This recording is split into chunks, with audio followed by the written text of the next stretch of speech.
తిరుమల ఆంధ్రప్రదేశ్ రాష్ట్రం తిరుపతి జిల్లాలోని తిరుపతి పట్టణానికి ఆనుకొని ఉన్న కొండలపై గల హిందూ పుణ్యక్షేత్రం. ఇక్కడ గల వెంకటేశ్వర ఆలయం ఒక హిందూ ఆలయం.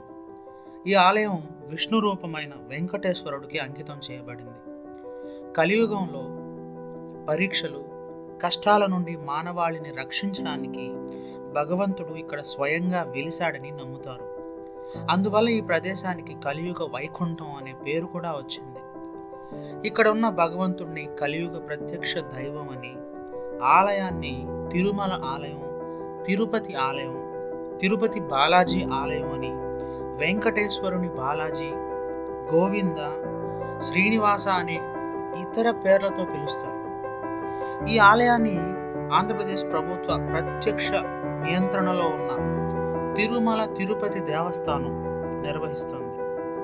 ఇది టిటిడి అధిపతిని కూడా నియమిస్తుంది. పుణ్యక్షేత్రం నుండి వచ్చే ఆదాయాన్ని ఉపయోగిస్తుంది. తిరుమల కొండలు శేషాచలం కొండల పరిధిలో భాగం.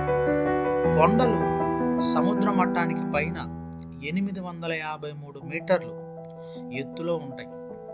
కొండల శ్రేణిలో గల 7 శిఖరాలు ఆదిశేషుని 7 తలలను సూచిస్తాయి. ఈ ఆలయం పవిత్ర జలాశయమైన శ్రీ స్వామి పుష్కరిణి దక్షిణ ఒడ్డున 7వ శిఖరం వెంకటాద్రిపై ఉంది. అందువల్ల ఈ ఆలయాన్ని 7 కొండల ఆలయం అని కూడా పిలుస్తారు. తిరుమల పట్టణం విస్తీర్ణం సుమారు 10.33 చదరపు మైళ్ళు ఉంటుంది. ఈ ఆలయం నిర్మాణం ద్రవిడ శైలిలో ప్రారంభమైందని నమ్ముతారు. తిరుమల తిరుపతిలో మొదటి ఆలయాన్ని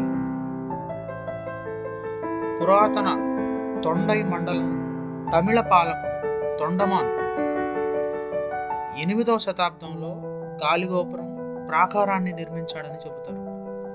గర్భగుడిని ఆనంద నిలయం అంటారు. ప్రధాన దేవుడు వెంకటేశ్వరుని విగ్రహం గుడిలో తూర్పు ముఖంగా నిలబడి ఉన్న భంగిమలో ఉంటుంది. ఈ ఆలయం వైఖానస ఆగమ ఆరాధనా సంప్రదాయాన్ని అనుసరిస్తుంది. ఇది 8 విష్ణు స్వయంభు క్షేత్రాలలో ఒకటి. ఇది 108 దివ్య దేశాలలో చివరి భూ సంబంధమైన దివ్య దేశంగా 106వ స్థానంలో ఉంది. దక్షిణ భారతదేశాన్ని పరిపాలించిన ప్రముఖ రాజులందరూ శ్రీవారిని దర్శించి తరించారు. 9వ శతాబ్దానికి చెందిన పల్లవులు, 10వ శతాబ్దానికి చెందిన చోళులు, పాండ్య రాజులు, 13, 14వ శతాబ్దానికి చెందిన విజయనగర రాజులు శ్రీవారికి విలువైన కానుకలు సమర్పించినట్లు శిలా శాసనాల ద్వారా తెలియజేస్తోంది. విజయనగర రాజుల కాలంలో దేవాలయం ప్రాముఖ్యత పెరిగి ఆలయ విస్తరణ జరిగింది. సతీ సమేతులైన శ్రీకృష్ణ దేవరాయలు, రాజా తోడరమల్లు విగ్రహాలు ఆలయ ప్రాంగణంలో ఉన్నాయి. ఆలయ ప్రాంగణంలో యాత్రికుల రద్దీని నిర్వహించడానికి 2 ఆధునిక వేచి ఉండే భవనాలు ఉన్నాయి. ఇక్కడ యాత్రికులకు ఉచిత భోజనం కోసం తరికొండ వెంగమాంబ అన్నప్రసాద భవనం, తలనీనాలు సమర్పించుటకు భవనాలు, అనేక యాత్రికుల బస స్థలాలు ఉన్నాయి. అందే విరాళాలు. సంపద పరంగా ఇది ప్రపంచంలోనే అత్యంత ధనిక ఆలయం.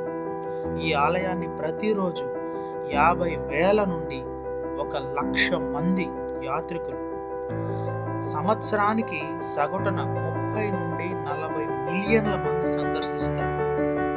వార్షిక బ్రహ్మోత్సవం వంటి ప్రత్యేక సందర్భాల్లో, పండగల్లో యాత్రికుల సంఖ్య 5 లక్షల వరకు ఉండి ప్రపంచంలోనే అత్యధికంగా సందర్శించే పవిత్రమైన ప్రదేశముగా దీనికి పేరుంది. 2016 నివేదిక ప్రకారం 27.3 మిలియన్ల మంది యాత్రికులు ఈ ఆలయాన్ని సందర్శించారు. ఇక ఈ గుడి స్థల పురాణం విషయానికి వస్తే, ద్వాపర యుగంలో శ్రీ మహావిష్ణువు దర్శనార్థం వాయుదేవుడు వైకుంఠానికి వస్తే ఆదిశేషువు వాయుదేవుడిని అడ్డగించి మహావిష్ణువు మహాలక్ష్మిలతో పాటు శయనించి ఉన్నాడని చెప్తాడు. అడ్డగించిన ఆదిశేషునకు వాయుదేవుడికి యుద్ధం జరుగుతుంది. అప్పుడు శ్రీ మహావిష్ణువు అక్కడకు వస్తే ఇద్దరు వాళ్ళ గొప్పతనం చెప్పుకుంటారు. మహావిష్ణువు వారికి పరీక్షగా మేరు పర్వతం ఉత్తర భాగంలో ఉన్న ఆనంద పర్వతాన్ని ఆదిశేషుని గట్టిగా చుట్టి పట్టుకోమని చెప్పి వాయుదేవుడిని ఆ పర్వతాన్ని తన బలంతో అక్కడ నుండి కదిలించమని పరీక్ష పెడతాడు. ఆ పరీక్షకు సమస్త బ్రహ్మాండంలోని అల్లకల్లోలం నెలకొనగా చతుర్ముఖ బ్రహ్మ ఇంద్రాది దేవతలు కోరిక మేరకు ఆదిశేషువు ఆనంద పర్వతం మీద తన పట్టు సడలించి పరీక్ష నుంచి విరమిస్తాడు. దాని ఫలితంగా ఆనంద పర్వతం వాయువు ప్రభావం వల్ల అక్కడ నుండి వెళ్ళిన స్వర్ణముఖి నది ఒడ్డున పడుతుంది. ఇది తెలుసుకొని ఆదిశేషువు బాధపడతాడు. ఆ విషయాన్ని గ్రహించిన బ్రహ్మ ఆదిశేషుని వెంకటాద్రితో విలీనం చేస్తాను, అక్కడ మహావిష్ణువు వెలుస్తాడు అని చెబుతాడు. ఆదిశేషువు వెంకటాద్రి పర్వతంలో విలీనం అయ్యి ఆదిశేషువు పడగ భాగంలో శ్రీ మహావిష్ణువు వెలిశాడు. శేషువు మధ్య భాగం అహోబిలంలో శ్రీ నారసింహమూర్తిగా, తోక భాగమైన శ్రీశైల క్షేత్రములో మల్లికార్జున స్వామిగా వెలిశారు. పురాణాల ప్రకారం తిరుమల ఆదివరాహ క్షేత్రంగా భావించబడుతుంది. హిరణ్యాక్షుణ్ణి చంపిన తరువాత వరాహుడు ఈ కొండపై నివసించాడు. తిరుమల ఆలయం గురించి ఎక్కువగా అంగీకరించబడిన పురాణం శ్రీ వెంకటాచల మహత్యం. కలియుగం కాలంలో త్రిమూర్తులలో ఎవరు గొప్ప దేవుడో తెలుసుకునేందుకు ఋషులకు యజ్ఞం చేయమని నారదుడు సలహా ఇస్తాడు. వాళ్ళు భృగు మహర్షిని త్రిమూర్తుల దగ్గరకు పంపిస్తారు. అహం ప్రాతినిధ్యంగా పాదంలో అదనపు కన్ను ఉన్న భృగువు బ్రహ్మ శివుడిని సందర్శించగా వారు ఋషిని గుర్తించలేదు. చివరికి అతను విష్ణువును సందర్శించినప్పుడు విష్ణువు భృగుని గమనించినట్లుగా వ్యవహరించాడు. కోపంతో భృగువు విష్ణువు ఛాతీపై తన్నాడు. దానికి విష్ణువు క్షమాపణ చెప్పి ఋషి పాదాలకు వత్తేటప్పుడు పాదంలో ఉన్న అదనపు కన్నును చిదిమేస్తాడు. విష్ణువు ఛాతీలో నివసించే లక్ష్మి భృగువు చేసిన పనిని అవమానంగా భావించి వైకుంఠాన్ని వదిలి భూమికి కొల్లాపూర్లో వెళుతుంది. కొల్లాపూర్లో ఉన్న సమయంలో లక్ష్మి కొల్తాసుర అనే రాక్షసుడిని ఓడిస్తుంది. ఈమె ప్రేమపూర్వకంగా అంబాబాయి అని అంటారు అక్కడ. ఆమె ఇక్కడి మహాలక్ష్మి ఆలయం కొల్తాపూర్లో దేవతగా పూజలు అందుకుంటుంది. విష్ణువు వైకుంఠాన్ని విడిచిపెట్టి శ్రీనివాసుడుగా మానవ రూపాన్ని పొంది లక్ష్మిని వెతుక్కుంటూ తిరుమల కొండలకు చేరుకొని ధ్యానం చేయడం ప్రారంభించాడు. శ్రీనివాసుని పరిస్థితి లక్ష్మికి తెలిసి శివుణ్ణి బ్రహ్మదేవుణ్ణి ప్రార్థిస్తుంది. అప్పుడు శివుడు బ్రహ్మ ఆవు దూడగా మారుతారు. వాటిని తిరుమల కొండల ప్రాంతాన్ని పాలించే చోళరాజుకు అప్పగిస్తుంది. ఆవు మేత కోసం వెళ్ళినప్పుడు ప్రతిరోజు శ్రీనివాసునికి పాలు ఇస్తుంది. ఒకరోజు ఆవుల కాపరి దానిని చూసి కర్రతో కొట్టడానికి ప్రయత్నించగా శ్రీనివాసునికి గాయమవుతుంది. శ్రీనివాసుడు ఆగ్రహించి సేవకుల అపరాధం రాజులు భరించాలి కాబట్టి చోళరాజుని రాక్షసుడిగా మారమని శపిస్తాడు. రాజు శాప విమోచనం కోసం ప్రార్థించగా రాజు ఆకాశరాజుగా జన్మించి తన కుమార్తె పద్మావతిని శ్రీనివాస రూపంలో ఉన్న విష్ణువుకి వివాహం చేయమని చెబుతాడు. శ్రీనివాసుడు అక్కడ నుండి వకుళాదేవి ఆశ్రమానికి వెళ్తాడు. ఆ ప్రయాణంలో నీల అనే గంధర్వ యువరాణి శ్రీనివాసుని చూసి ఆవుల కాపరి వల్ల తలపై గాయమై జుట్టు పోయి ఏర్పడిన మచ్చను గమనిస్తుంది. భక్తిపూర్వకంగా ఆమె తన జుట్టును కత్తిరించి మచ్చ ఉన్న ప్రదేశంలో శ్రీనివాస తలపై అద్భుతంగా జత చేస్తుంది. శ్రీనివాసుడు ఆమె భక్తితో చలించి కృతజ్ఞతలు తెలుపుతాడు.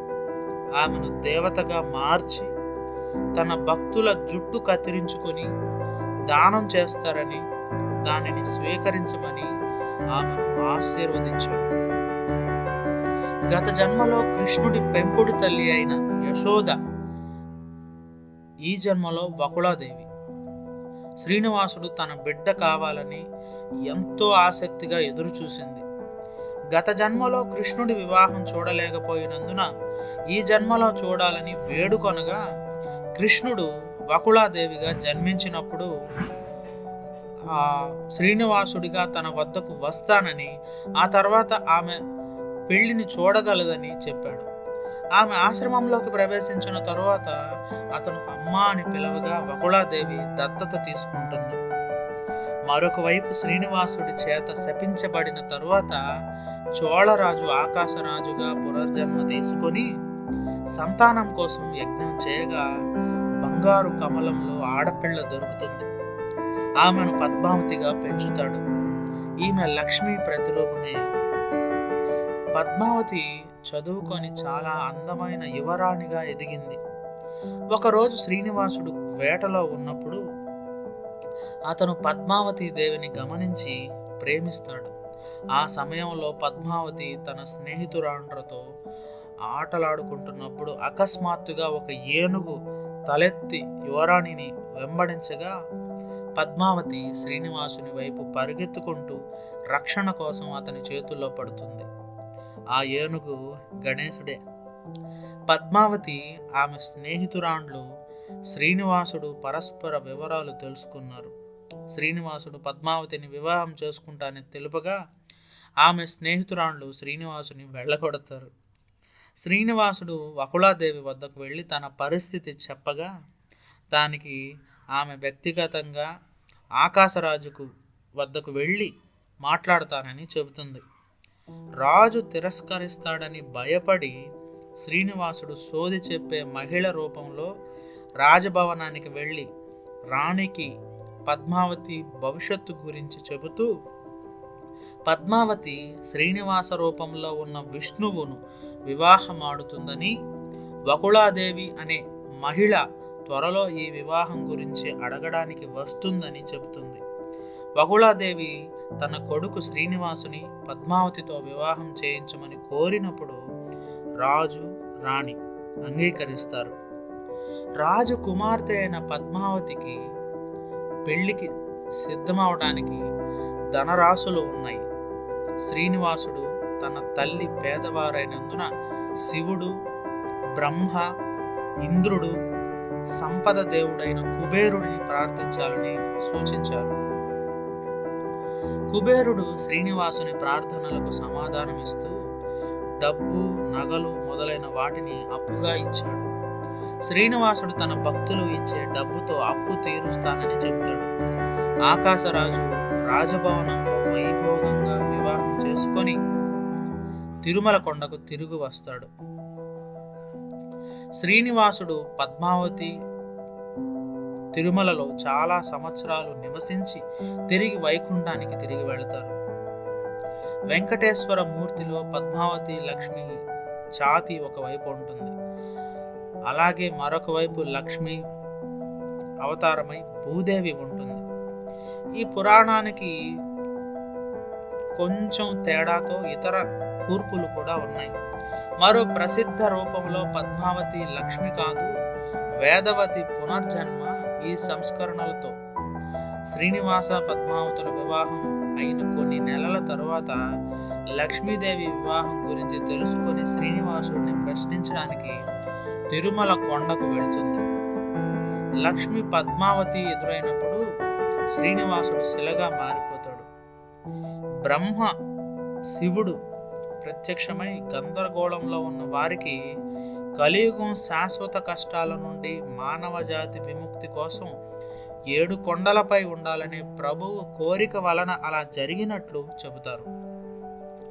లక్ష్మి, పద్మావతి కూడా తమ భర్తతో ఎప్పుడూ ఉండాలని కోరుకొని రాతి దేవతలుగా మారిపోతారు.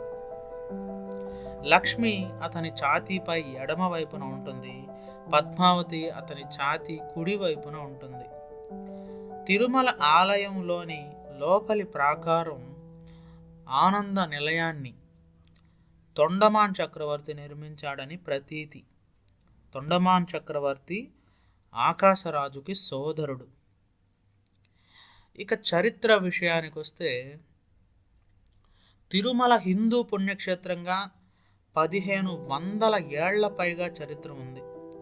మొట్టమొదటిగా వైకానస అర్చకుడు గోపీనాథ దీక్షితులు శ్రీవారిని మూర్తిని స్వామి పుష్కరిణి చెంత చింత చెట్టు కింద చీమల పుట్టలో కనుగొని శ్రీవారి మూర్తిని ప్రస్తుతం ఉన్న ప్రదేశంలో ప్రతిష్ఠించి అర్పించినట్లు పురాణాలు వివరిస్తున్నాయి.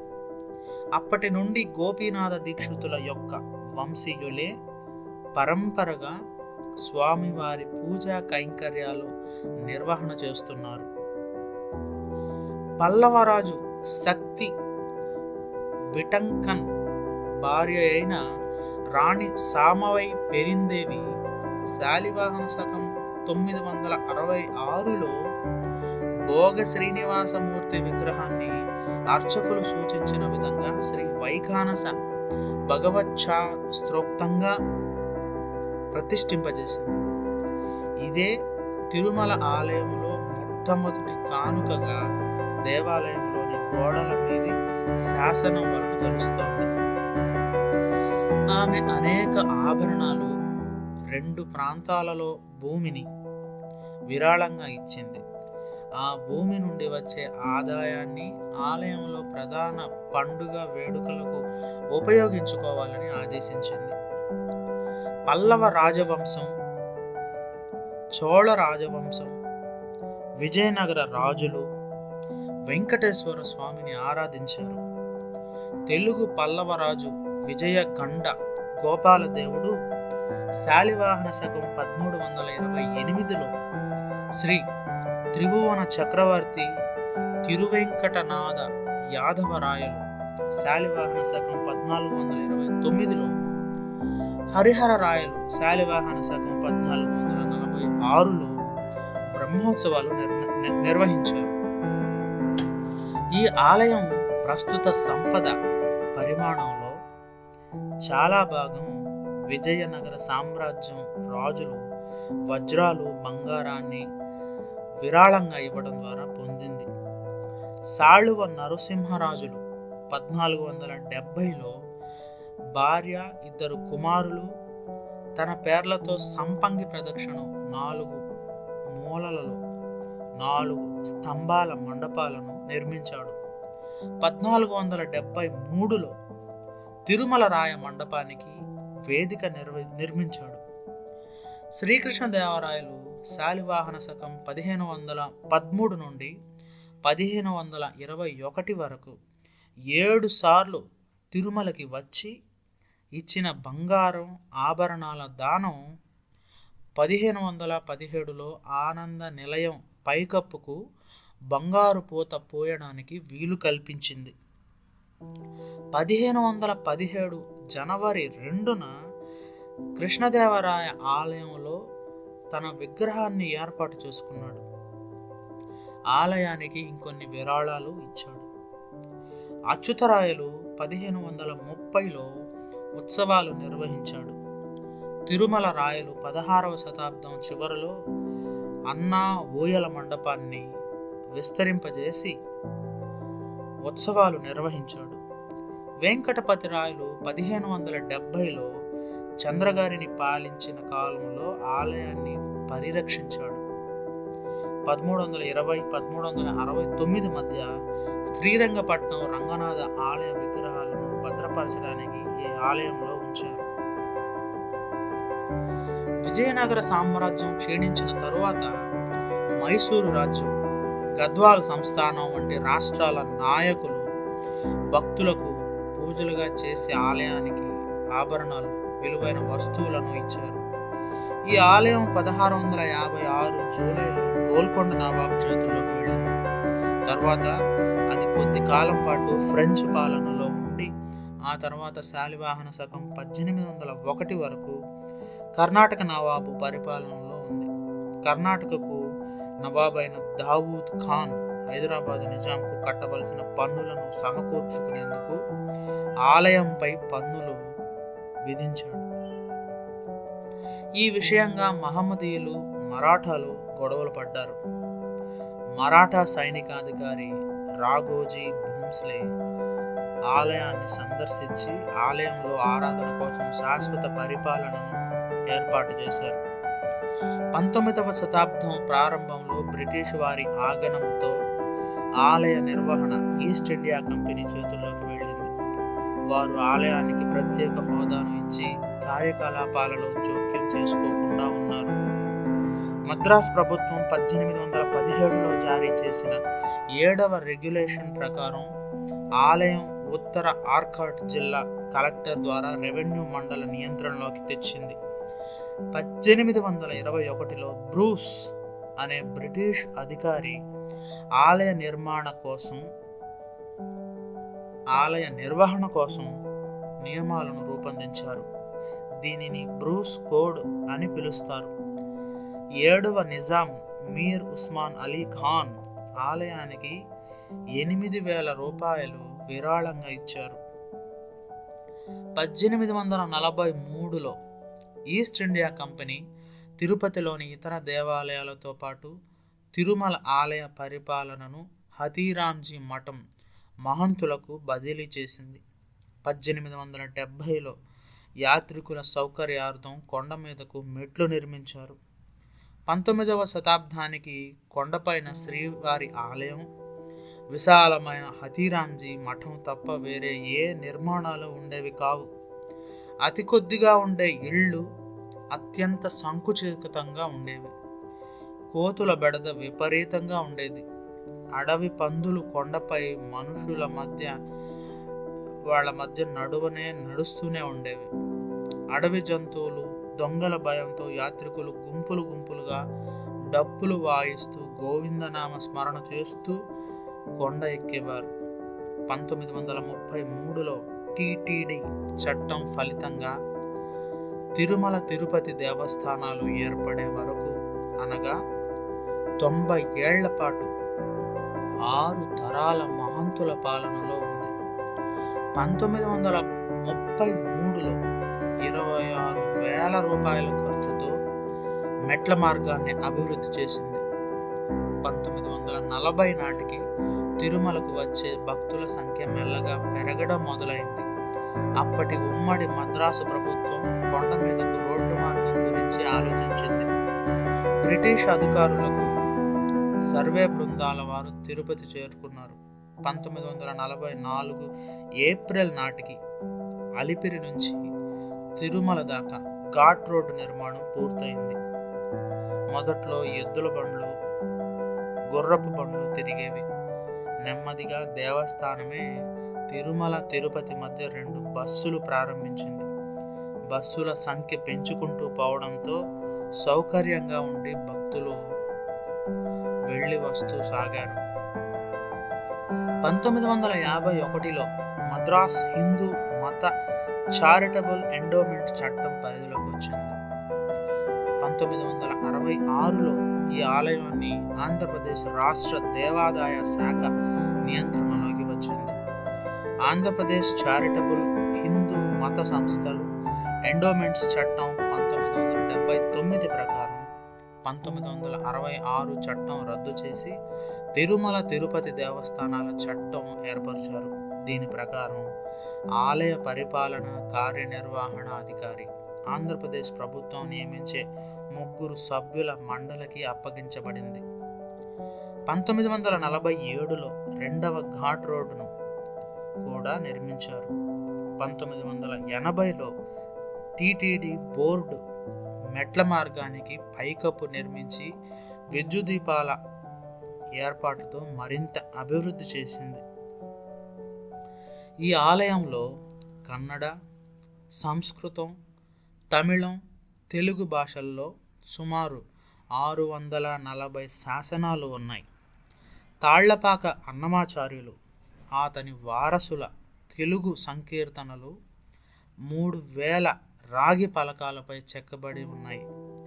ఈ సేకరణ సంగీత శాస్త్రవేత్తలకు, తెలుగు చారిత్రక భాషా శాస్త్రవేత్తలకు విలువైన మూలం. 2006లో ఆంధ్రప్రదేశ్ ప్రభుత్వం పవిత్రమైన తిరుమల కొండలపై చర్చిని నిర్మించాలని నిర్ణయించింది. తిరుమల 7 కొండలలో 2 మాత్రమే హిందూ ఆరాధనకు వాడుకొని మిగిలిన వాటిని ఇతర ఉపయోగాల కోసం వాడుకోవచ్చని క్రైస్తవం పాటించే ముఖ్యమంత్రి వైఎస్ రాజశేఖర్ రెడ్డి పాలనలో నిర్ణయం చేశారు. ఫలితంగా ఆంధ్రప్రదేశ్ అంతటా తీవ్ర నిరసనలు వ్యక్తమవగా చివరికి 7 పవిత్ర కొండల విస్తీర్ణాన్ని తిరుమల తిరుపతి దేవస్థానాలు నిర్వహించాలని న్యాయస్థానం ప్రకటించింది. తిరుపతి నుండి 22 కిలోమీటర్ల దూరంలో తిరుమల ఉంది. ఇది విజయవాడ నుండి సుమారు 435 కిలోమీటర్లు, హైదరాబాద్ నుండి 571 కిలోమీటర్లు, చెన్నై నుండి 138 కిలోమీటర్లు, బెంగళూరు నుండి 291 కిలోమీటర్లు, విశాఖపట్నం నుండి 781 కిలోమీటర్ల దూరంలో ఉంటుంది. ఇక తిరుమలకి రవాణా సౌకర్యాలు. మొదట రోడ్డు మార్గం. తిరుపతిలో 4 బస్ ప్రాంగణాలు ఉన్నాయి. వీటి నుండి బస్సుల ద్వారా తిరుమల చేరవచ్చు. మొదటిది రైల్వే స్టేషన్ ఎదురుగా ఉండే శ్రీ వెంకటేశ్వర బస్ స్టేషన్. బెంగళూరు వైపు నుంచి వచ్చే బస్సులు సరాసరి అలిపిరి టోల్ గేట్ వద్ద ఉండే బాలాజీ లింక్ బస్ స్టేషన్కు వస్తాయి. టూరిస్టు వాహనాలు నిలుపుకోవడానికి అక్కడ విశాలమైన ప్రదేశం ఉంది. చెన్నై, హైదరాబాద్, విజయవాడ నగరాల నుంచి వచ్చే బస్సులు సప్తగిరి లింక్ బస్ స్టేషన్కి చేరుకుంటాయి. బృందాలుగా ప్రైవేటు వాహనాల్లో వచ్చే పర్యాటకుల కోసం రైల్వే స్టేషన్ వెనక వైపు శ్రీ పద్మావతి బస్ స్టేషన్ కూడా ఉంది. తిరుమల దగ్గరలోనే రైల్వే స్టేషన్ ఉంది. తిరుపతి స్టేషన్కు దేశంలోని అన్ని ప్రధాన ప్రాంతాల నుండి రైళ్లు నడుస్తాయి. రైల్వే స్టేషన్ ఎదురుగా ఉండే శ్రీ వెంకటేశ్వర బస్ స్టేషన్ నుంచి కొండ మీదకు ఆర్టీసీ బస్సులు వెళ్తాయి. వచ్చే ముందుగానే దర్శన టికెట్లు, కాటేజీ వసతి రిజర్వ్ చేసుకుంటే స్టేషన్ నుంచి బయటకు వచ్చి సరాసరి కొండ మీదకి వెళ్ళొచ్చు. సమీప విమానాశ్రయం రేణిగుంట దగ్గర తిరుపతి విమానాశ్రయం. ఇక్కడ ఢిల్లీ, బెంగళూరు, హైదరాబాద్ మొదలైన ప్రదేశాలకు నేరుగా విమాన సేవలు ఉన్నాయి. తిరుమల గుడి కన్నా ఒక ప్రాముఖ్యత ఏంటంటే కాలినడక. తిరుపతి నుండి పైన కొండల మీద ఉన్న తిరుమల పట్టణానికి చేరడానికి కొండ పైన కాలినడక కోసం మెట్ల దారి ఉంది. భక్తులు ఈ దారి గుండా వెళ్ళి స్వామివారిని దర్శించుకోవడం ఒక మొక్కుగా భావిస్తారు. తిరుమలకి 4 లేదా అంతకంటే ఎక్కువ కాలి బాటలు ఉన్నాయని అంటారు. ప్రస్తుతం మాత్రం 2 ఎక్కువ వినియోగంలో ఉన్నాయి. 3వది కడప నుండి ఉందని ప్రతీతి. అలిపిరి కాలిబాట. ఇది ఎక్కువ ప్రఖ్యాతిగాంచిన కాలిబాట. దీనికి కారణం చాలా మంది భక్తులు కష్టసాధ్యమైన 7 కొండలు దాటితే తమ కోరికలు తీరుతాయని విశ్వసిస్తారు. ఇది తిరుపతి పట్టణం నుండి మొదలవుతుంది. తిరుమల తిరుపతి దేవస్థానాల వారు దీన్ని బాగా అభివృద్ధి చేయడం, బస్సు ద్వారా కానీ రైలు ద్వారా కానీ తిరుపతి చేరుకున్న తర్వాత అక్కడి నుండి టీటీడీ వారు నడుపుతున్న ఉచిత bus, auto, private bus, taxi, జీపుల ద్వారా ఈ కాలిబాట దగ్గరకు చేరుకోవచ్చు. అక్కడ కర్పూరాలు కొని దారి మొదట్లో ఉన్న వెంకటేశ్వర స్వామి పాదాల గుడి దర్శనం చేసుకొని నడక కొనసాగిస్తూ దారిలో ఉన్న ఆంజనేయ స్వామి చిన్న చిన్న మందిరాలు దర్శిస్తూ నడుస్తారు. ఈ మెట్ల దారి సుమారుగా 9 కిలోమీటర్లు ఉంటుంది. సుమారు 3500 పైబడి మెట్లు ఎక్కాలి. ఈ మధ్య తిరుపతి తిరుమల దేవస్థానం వారు కాలిబాటన వచ్చే వారికి అధిక ప్రాధాన్యత ఇస్తూ తొందరగా దైవ దర్శనం అయ్యే విధానాన్ని అమల్లోకి తీసుకొచ్చారు. భక్తుల సామాను పెట్టెలను పైకి పంపించడానికి ఉచిత రవాణా సేవ కూడా ఉంది. ఈ కాలిబాటకు ప్రవేశం ఎల్లప్పుడూ తెరిచి ఉంటుంది. శ్రీవారి మెట్టు కాలిబాట తిరుమల చేరుకోవడానికి ఇది రెండవ కాలిబాట. దీనికి అలిపిరి కాలిబాటకు ఉన్న ముఖ్యమైన తేడా ఏంటంటే, అలిపిరి కాలిబాట మొత్తం సుమారుగా 9 కిలోమీటర్లు ఉంటే ఈ కాలిబాట సుమారు 3 కిలోమీటర్లు మాత్రమే ఉంటుంది. తిరుపతి నుంచి శ్రీవారి మెట్టు వద్దకు ఉచిత బస్సులను నడుపుతున్నారు. ఈ దారి గుండానే వెంకటేశ్వర స్వామి వివాహానంతరం 6 నెలలు అగస్త్యాశ్రమంలో గడిపి తరువాత తిరుమల చేరుకున్నాడని పురాణ కథ. ఈ కాలిబాట ఉదయం 6 నుండి సాయంత్రం 6 గంటల వరకు తెరిచి ఉంటుంది. తిరుమల తిరుపతి దేవస్థానం అనేది తిరుమల వెంకటేశ్వర ఆలయ కార్యకలాపాలను పర్యవేక్షణ నిర్వహణ చేస్తుంది. దీనికి చట్ట సవరణల వలన ధర్మకర్తల మండలి సభ్యుల సంఖ్య 5 నుండి 18 వరకు పెరిగింది. టీటీడీ రోజువారీ నిర్వహణ ఆంధ్రప్రదేశ్ ప్రభుత్వం నియమించిన కార్యనిర్వహణాధికారి చేస్తారు. ఈ ఆలయాన్ని ప్రతిరోజు సుమారు 75,000 మంది యాత్రికులు సందర్శిస్తారు. 2015-16 ఆర్థిక సంవత్సరానికి వార్షిక బడ్జెట్ 2,530.10 కోట్ల రూపాయలుగా అంచనా వేయబడింది. సంస్థ ఆలయ ఆదాయం భక్తుల విరాళాల నుండి ధార్మిక సేవా సంస్థలను నడుపుతుంది. ఆదాయంలో ఎక్కువ భాగం శ్రీవారి హుండీ ద్వారా వస్తుంది.